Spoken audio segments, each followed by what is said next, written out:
George Washington is coming from another station to relieve this ship. This administration clearly had no plan going into the war and no clue how to get out of it.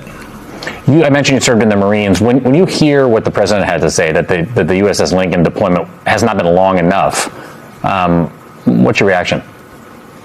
Typical from a draft dodger. Not a surprise. He's going to spend his weekend at his luxury golf course not thinking one bit about the troops who he's put in harm's way for a war of choice that he and Hegseth are losing.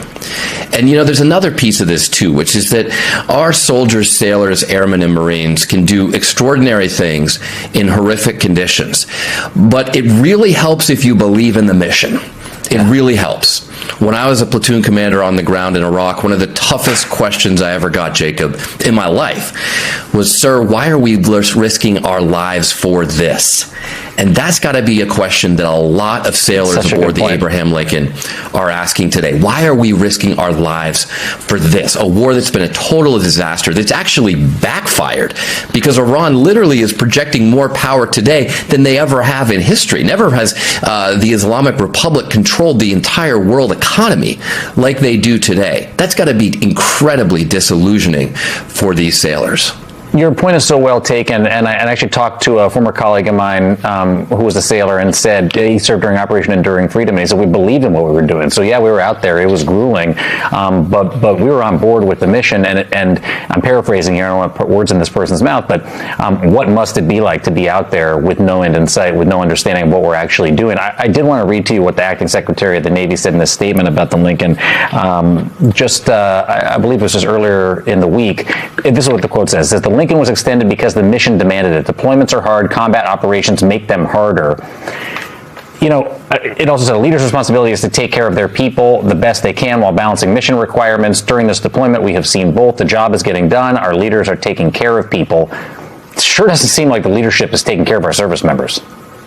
No, the president, the commander-in-chief, is more worried about his golf game this weekend. Secretary Hegseth has been in the jungle filming promo videos when he should be aboard the Abraham Lincoln, understanding exactly what's going on. The Navy Secretary seems totally out of touch with reality here. And of course, none of these people, none of this chain of command has any clue how to end this war. And that's a real problem here. We're using up munitions, we're diverting resources from other places. This is actually why I put a requirement into the defense bill this year for Indo-PACOM, where we should have a lot of assets to prevent and deter conflict with China.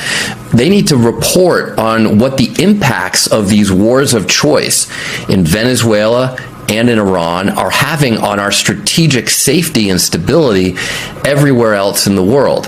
This is dangerous not just for the troops, sailors aboard the Abraham Lincoln, but for all of our forces, because our deterrence is at risk because we're stuck in another war of choice in the Middle East thanks to Donald Trump. What do you make of the USS Washington leaving the Pacific to potentially relieve the Lincoln? I mean, we talked about that it would leave the Pacific uncovered for the first time in decades. What kind of danger do you see that posing to our national security? I mean, Jacob, we don't talk about this enough because it's an uncomfortable conversation.